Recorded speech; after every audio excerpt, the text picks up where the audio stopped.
Hi, everyone. Happy Monday to you all, and don't adjust your stream. It's your favorite professor, Fernando Uribe, here, filling in for the entire 2 hours right here on a Monday on Liquid Lunch. Our fearless leader, John Tobacco, will be back later this week to host once again, but he is on Newsmax right now, simultaneously as I am right now on Liquid Lunch TV. So, you know what? While you're watching me here on the live stream, check out Newsmax TV on your local cable system and check out John Tobacco there so you can watch us both and support us both here today as we start off the week. And of course, I hope you all had a wonderful Christmas with your family and friends over this past weekend. It's certainly a very different Christmas for us all, but without a doubt, hopefully it was a very festive and merry one to say the very, very least. And folks, again, don't forget to like Liquid Lunch on Facebook and, of course, follow us on Twitter and Instagram. And folks, we have a great show here today. Wonderful guests lined up in just a moment. But I want to start off the program with something that I just saw on my newsfeed over the weekend,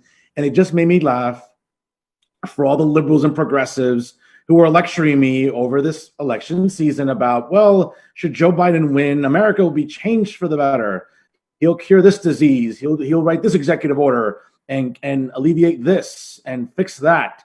And one of the things I heard from a lot of my liberal and progressive friends on my newsfeed was the idea about canceling student debt. And that's the reason why you should vote for the Biden-Harris ticket, because guess what?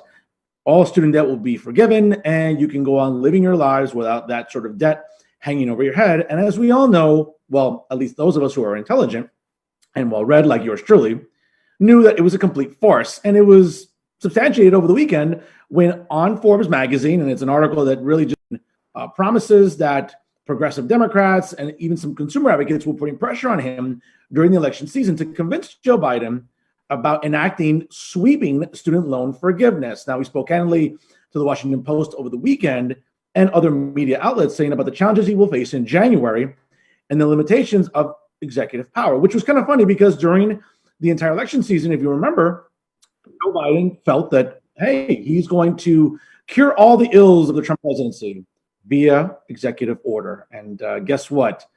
This should just be a sign to all of you that you got duped.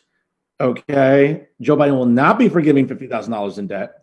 At the minimum, folks, and at least according to sources that I talked to, are numbers that may be as low as $10,000 per borrower. Now, again, that's a good number for anyone.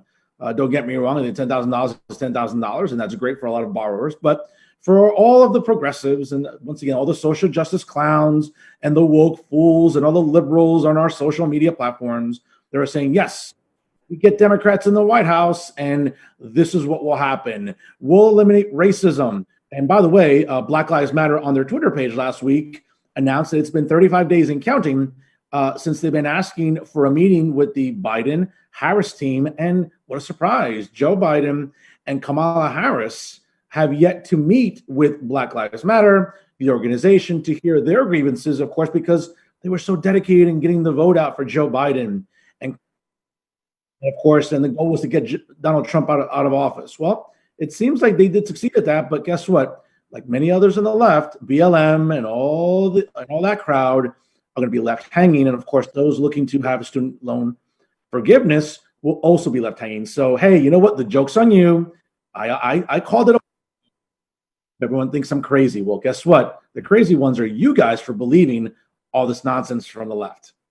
Well, you know what? 2021, it's going to be very interesting to say the very least. Folks, we have a great lineup here in store on a Liquid Lunch and on Monday. You don't want to go anywhere. I'll be right back. I'm Fernando Uribe, your favorite professor and broadcast journalist, filling in for the great John Tobacco, and we'll be right back right here on a Monday, right after this.